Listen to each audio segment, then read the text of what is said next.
하나님 말씀 열왕기하 5장 20절에서 27절까지 보겠습니다. 5장 20절에서 27절까지, 본문이 길어서 23절까지만 같이 읽겠습니다. 하나님의 사람 엘리사의 사환 게하시가 스스로 이르되 내 주인이 이 아람 사람 나아만에게 면하여 주고 그가 가지고 온 것을 그의 손에서 받지 아니하였도다. 여호와께서 살아계심을 두고 맹세하노니 내가 그를 쫓아가서 무엇이든지 그에게서 받으리라 하고 나아만의 뒤를 쫓아가니 나아만이 자기 뒤에 달려옴을 보고 수레에서 내려 맞이하여 이르되 평안이냐 하니 그가 이르되 평안하나이다. 우리 주인께서 나를 보내시며 말씀하시기를 지금 선지자의 제자 중에 두 청년이 에브라임 산지에서부터 내게로 왔으니 청하건대 당신은 그들에게 은 1달란트와 옷 2벌을 주라 하시더이다. 나아만이 이르되 바라건대 2달란트를 받으라 하고 그를 강권하여 은 2달란트를 두 전대에 넣어 매고 옷 2벌을 아울러 두 사환에게 지우매 그들이 게하시 앞에서 지고 가니라. 아멘.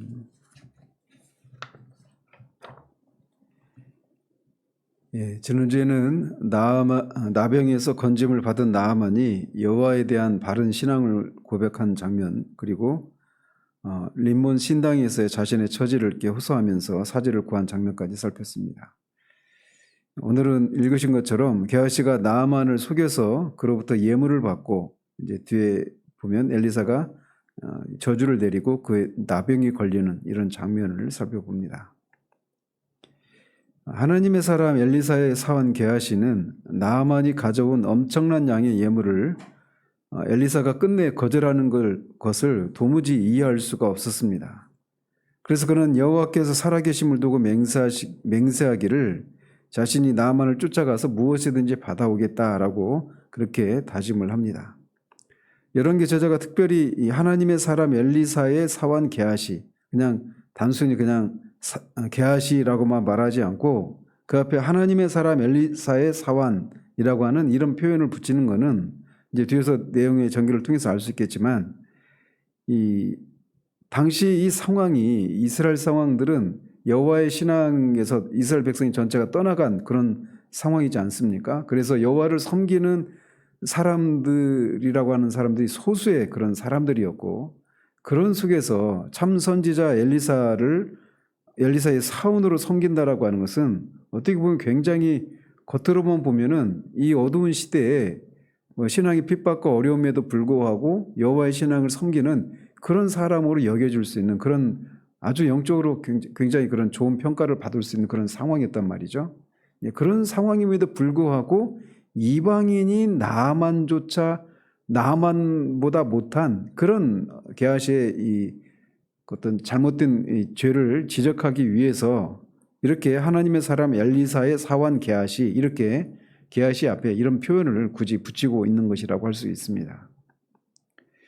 근데 한편 이렇게 나아만에게 예물을 취하겠다, 거짓말로 이제 취하겠다 이렇게 할 때 여호와의 살아계심을 두고 맹세한다라고 이렇게 말을 하고 있는데, 이 표현은 앞에 16절에서도 엘리사가 나아만이 주는 예물을 거절할 때 여호와의 살아계심을 두고 내가 그걸 받지 않겠다 했는데, 겉으로 보면 똑같은 표현이지만 원문을 보면 이 게하시가 사용했던 이 표현이 훨씬 더 강한 표현입니다. 그래서 여호와의 이름을 걸고 그가 이제 죄를 범하려고 하는데도 여호와의 이름을 걸고 지금 이 죄를 지으려고 하는 이런 것은 여호와의 이름을 망령도 일컫지 말라라고 하는 이 계명을 어기는 신성 모독적인 죄라고 할 수가 있습니다. 그가 탐욕에 눈이 멀어버리자 이렇게 신성 모독까지 서슴지 않고 있는 이런 모습을 보여주고 있어서 인간의 탐욕이라고 하는 것이 얼마나 무서운가라고 하는 것을 극명하게 보여주고 있다고 할 수 있습니다. 그러고 나서 게하시는 이 원문에 따르면 이 결심을 한 후에 즉각적으로 나아만의 뒤를 쫓아갑니다. 그러자 나아만이 멀리서 급하게 달려오는 이 게하시를 맞이하기 위해서 수레에서 내려서 평안하냐라고 묻습니다. 이런 나아만의 모습에서도 우리가 뭐 좀 며칠 지나서 좀 그 흐름이 좀 끊기긴 했는데, 이 나아만이 처음에 엘리사를 찾아왔을 때 그가 말에서 내리지도 않고 선지자가 자신을 맞아주기를 바라면서 그렇게 그렇게 교만한 그런 모습을 보였던 것과는 사뭇 달라진 그런 모습을 볼 수가 있습니다. 엘리사의 사원이 달려오는데도 그가 수레에서 내려서 그를 맞이하는 이런 모습은 그에게 일어난 이런 변화들이 일시적인 그런 변화가 아니었다라고 하는 것을 또 여기서도 보여주고 있다 할 수가 있습니다. 특별히 이렇게 막 급하게 달려온 이런 게하시의 모습을 보면서 혹시나 그 사이에 엘리사에게 어떤 무슨 일이 일어나지 않았을까라고 하는 이런 염려하는 마음으로 그렇게 묻고 있는 겁니다. 그러자 게하시는 평안하다라고 답한 후에 나아만에게 거짓말을 합니다. 그러면서 자신의 주인 즉 엘리사가 자신을 보내서 지금 선지자의 제자 중에 두 청년이 에브라임 산지에서 내려왔는데 그 두 청년에게 줄 은 1달란트와 옷 2벌을 나아만에게서 받아보라 이렇게 얘기했다고 거짓말을 합니다. 게하시의 입장에서 보면 이 거짓말이 굉장히 그럴싸한 그런 거짓말을 한 것이라고 생각할 수 있겠죠. 엘리사의 체면을 구기지 않으면서도 자신이 원하는 바를 얻기 위한 아주 적절한 거짓말을 했다라고 생각하며 이렇게 거짓말을 하고 있는 겁니다. 그래서 여기서도 이제 여호와의 이름을 걸고 거짓말을 하려고 하는 이런 죄를 지었을 뿐만 아니라 이제 또 자신의 스승인 하나님의 사람 선지자 엘리사의 이름까지 이용하는 그의 추악한 본성을 드러내고 있습니다. 그러자 나아만은 그렇지 않아도 막 저렇게 이 나병에서 건짐을 받은 것에 대한 이런 고마움과 감사함이 있는데 이거를 표현하기 위해서 예물을 줬지만 받지 않았던 이런 일이 있어서 이렇게라도 자신의 이런 감사를 표현할 수 있는 기회가 온 것에 대해서 감사해서 이제 1달란트가 아니라 2달란트를 받으라며 은 2달란트를 2전대에 넣어 메고 옷 2벌을 2사원에게 지워주자 그들이 게하시 앞에서 지고 갑니다. 여기서 2사원은 이 나아만을 수종드는 사원들로 보여집니다.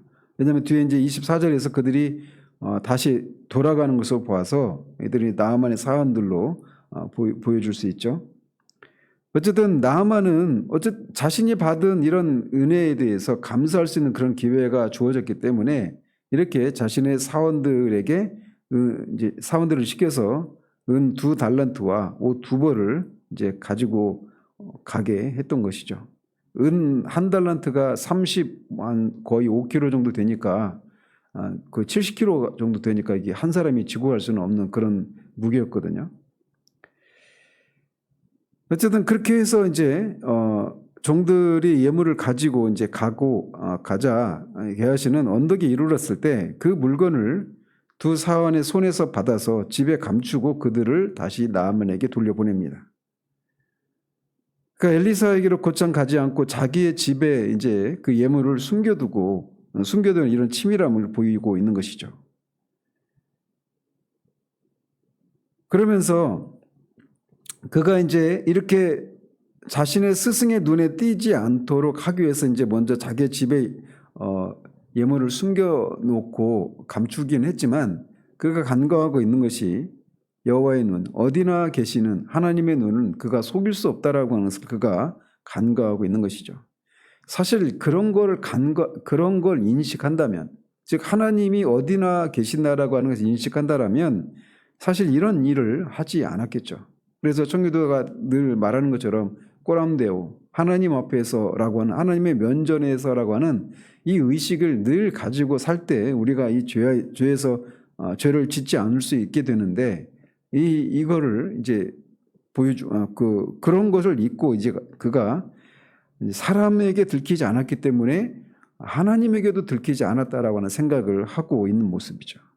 그러니까 오늘날 우리가 죄를 짓고도 그것을 감추고 사람에게 들키지 않았기 때문에 하나님에게도 문제가 되지 않는 것처럼 하는 이런 것은 더 큰 죄라고 할 수가 있겠죠.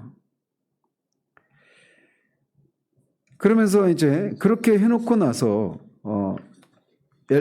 게하시는 엘리사의 집에 들어가 그 앞에 섭니다. 그러자 엘리사는 어디서 오느냐라고 묻자 게하시는 아무데도 가지 않았다라고 답을 합니다. 사실 엘리사가 이렇게 게하시에게 어디 갔다 오느냐고 묻는 것은 게하시에게 죄를 고백할 수 있는 마지막 기회를 제공하는 것이라고 할 수가 있습니다. 그럼에도 불구하고 게하시는 아무데도 가지 않았다라고 이번에도 거짓말을 하는 것을 통해 자신의 죄를 고백할 수 있는 그런 절호의 기회를, 마지막 기회를 스스로 저버리고 맙니다. 게하시의 이 아무데도 가지 않았다라고 하는 말을 통해서 우리는 죄를 지으면 그 죄를 덮기 위해서 또 다른 죄를 또 짓게 되는 이런 악순환에서 벗어날 수 없다라고 하는 것을 보여줍니다. 이번 주 오후 예배도 말씀드렸지만 죄는 우리로 하여금 궁극적으로는 그 죄를 끊어버릴 수 없는 중독의 상태까지 이르게 하는 것이 죄가 가지고 있는 특성입니다. 그래서 죄의 의식을 우리가 가졌을 때 그거를 정당화하고 변명하거나 또는 이 죄를 덮기 위한 또 다른 죄를 짓는 이런 것을 사전에 끊어버려야 되는 것이죠. 그런데 게하시는 이 마지막 기회를 놓쳐버리고 또 다른 거짓말로 그 죄에서 돌이킬 기회를 상실하고 맙니다.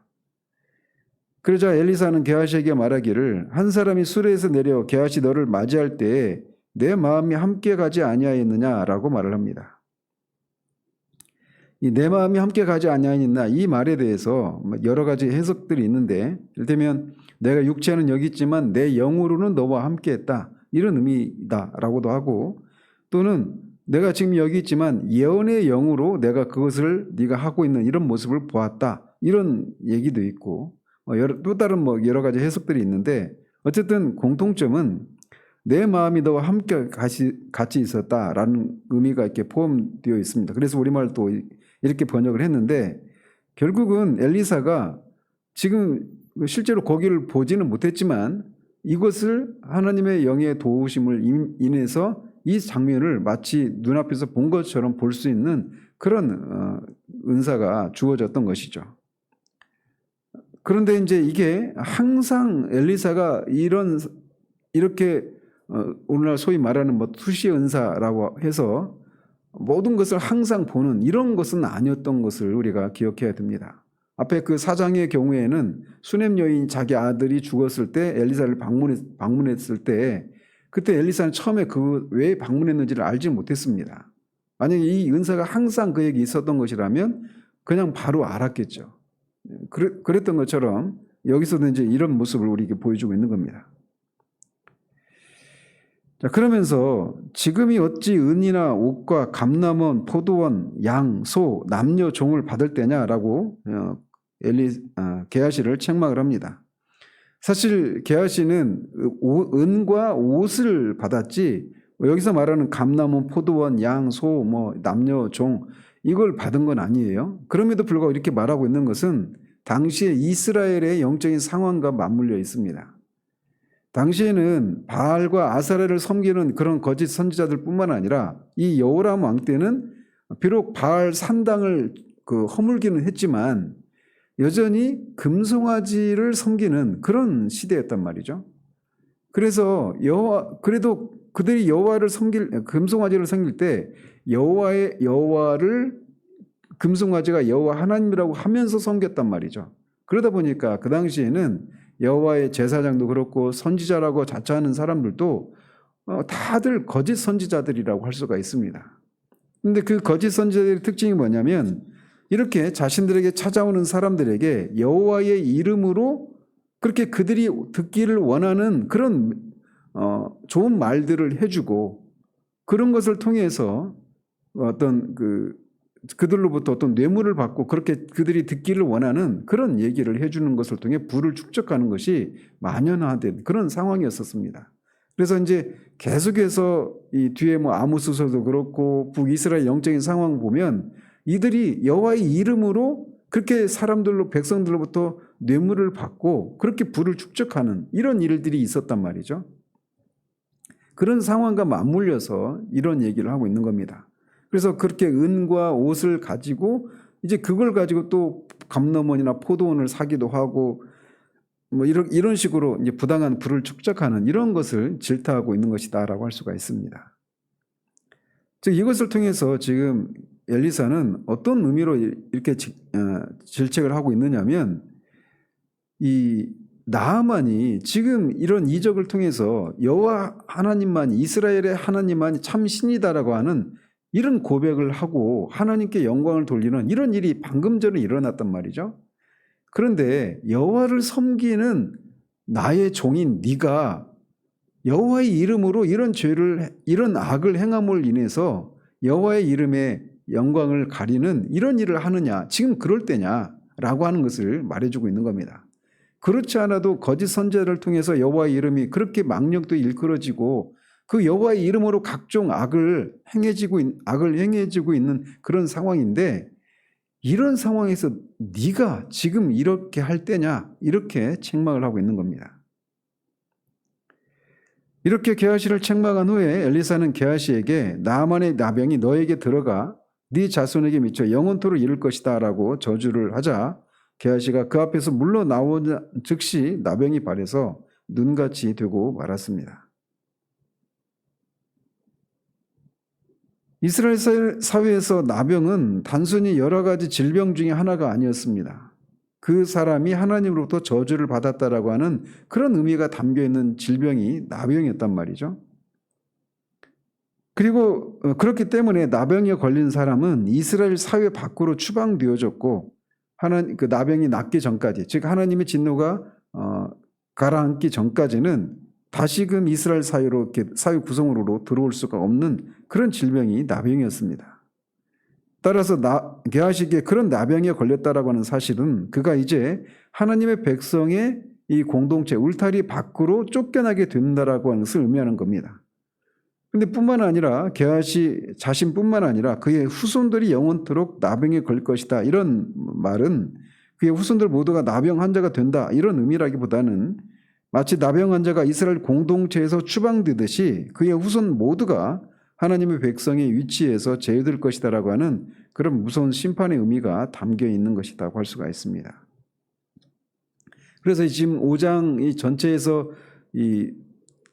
지금 다룬 얘기가 이방인이자 또 나병에 걸린 이 나아만은 처음에는 그 여호와 선지자의 이 말을 받아들이지 않고 그게 자기가 생각했던 구원의 방식이 아니라고 생각해서 그것을 받아들이지 않았지만 결국은 그 말에 순종해서 고침을 받고 나병에서 고침받았을 뿐만 아니라 여호와에 대한 바른 신앙을 고백을 하면서 자신의 고향으로 돌아가는 이런 축복을 받은 장면과 함께 정반대로 게하시가 오히려 하나님의 백성인 게하시가 이렇게 하나님께 불순종함을 인해서 형벌을 받는 이런 두 인물의 상반된 결과들을 우리가 이 한 장에서 보게 되는데 이게 이제 이 열왕기서 1차 독자가 지금 바벨론의 포로로 끌려가 있는 이스라엘 백성이라고 말씀드린 바가 있지 않습니까?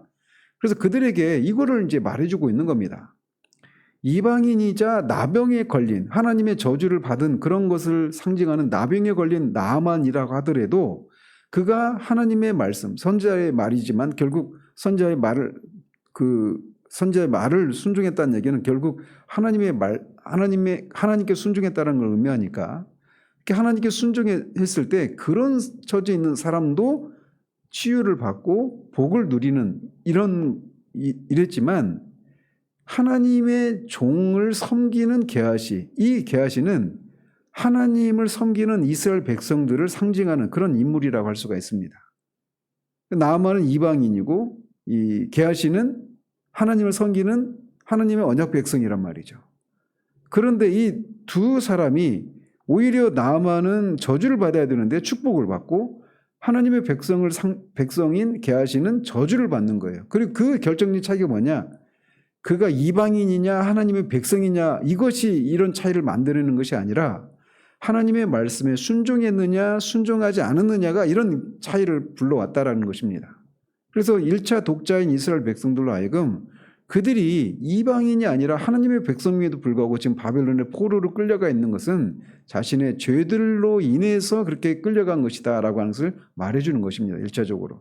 그러면서 그렇게 자신의 죄를 회개하고 돌이킨다라면 다시금 이런 하나님의 은혜를 축복을 누릴 수 있다라고 하는 것을 1차적으로 교훈해 주고 있다라고 할 수가 있어요. 자, 그러면서 마지막으로 제가 덧붙이고 싶은 건 게하시라고 하는 인물입니다.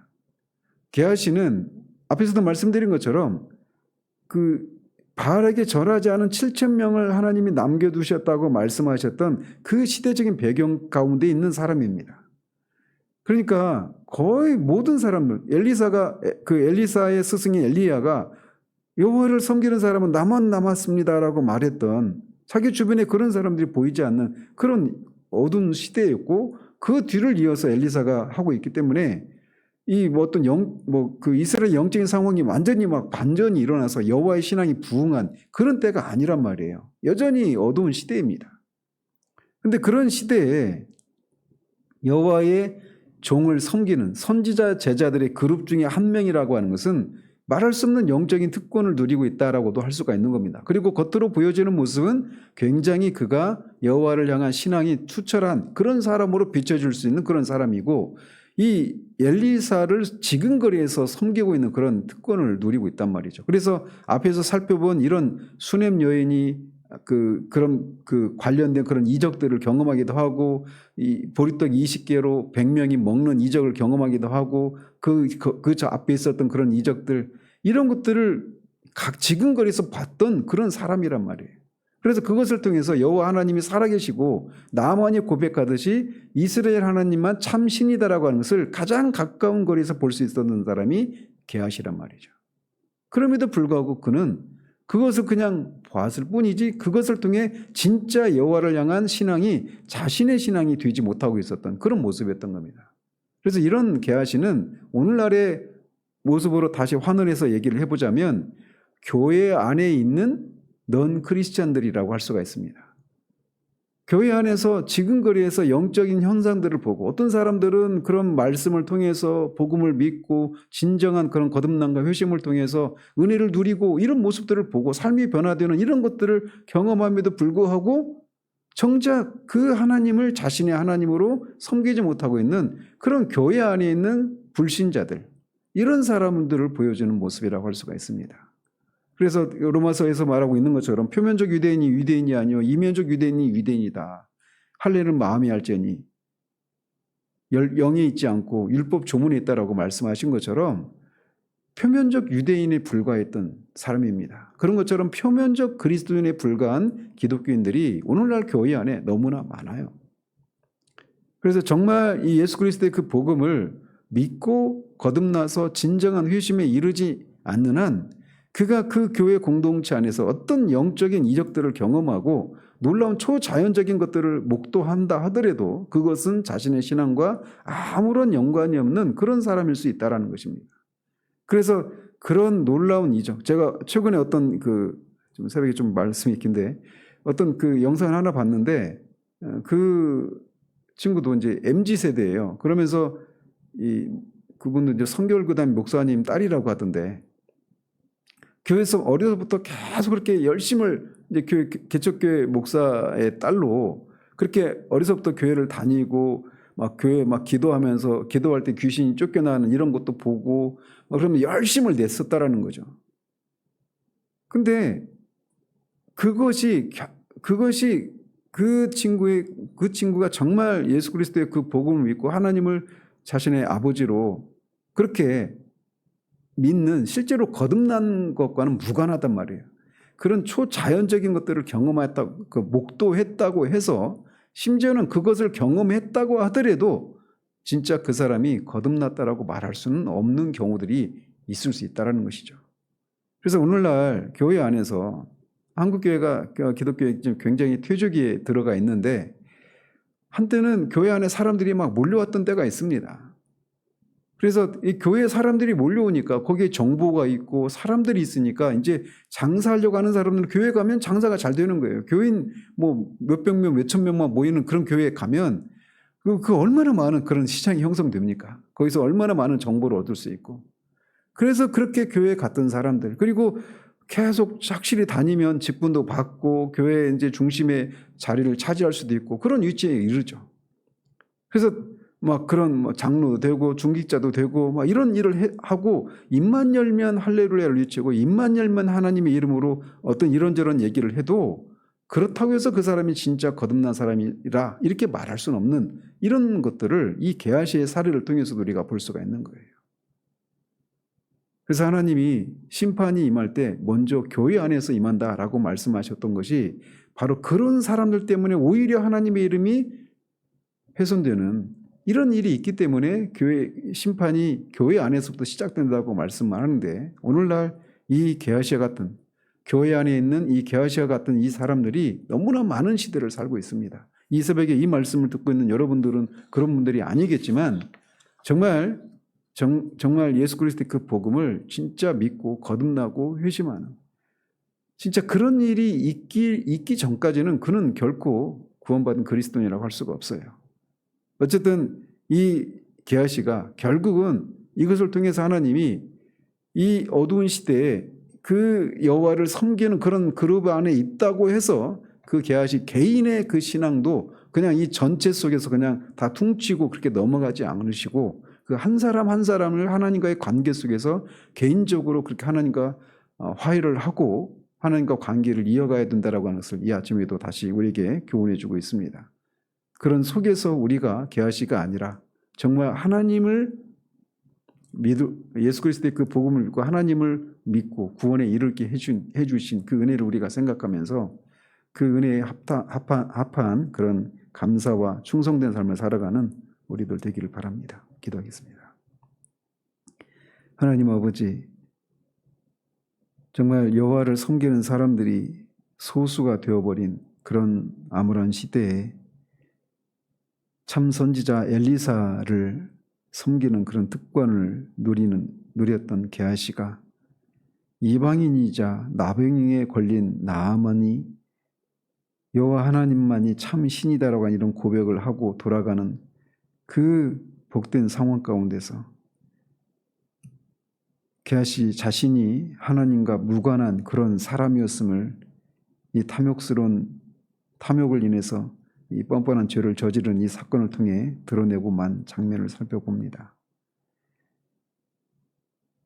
여호와의 이름으로 맹세를 하고 여호와의 선지자를 거짓말로 속이고 그러면서도 그렇게 죄를 짓고 있는 게하시, 이 게하시와 같은 사람이 오늘날 교회 안에 너무나 많은 시대를 우리가 살고 있음을 봅니다. 영적인 특권을 누구보다도 누릴 수 있는 그런 지위에 있음에도 불구하고 그것을 가지고 하나님과의 관계를 돌아보고 개인적으로 하나님과의 그런 관계를 회복하고 맺는 이런 일이 일어나지 않은 채 그저 그렇게 그리스도를 믿는 사람들 속에 있으면서 그렇게 게하시로, 변화되지 않은 게하시로 남아있는 사람들이 많은 시대에 하나님, 정말 그런 게하시와 같은 사람이 우리들이 아닌 것을 인하여 주님 앞에 먼저 감사를 드리며 또 그런 사람들이 많은 현실을 인하여 주님 앞에 우리가 기도하기를 쉬지 않는 우리들 되기를 원합니다.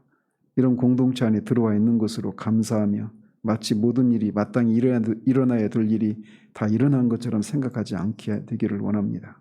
정말 개인적으로 그리스도를 믿고 구원에 이르고 거듭나고 참된 회심에 이르는 이런 일들이 정말 교회들마다 힘있게 나타날 수 있게 되기를 소원합니다. 예수 그리스도 이름으로 기도합니다. 아멘.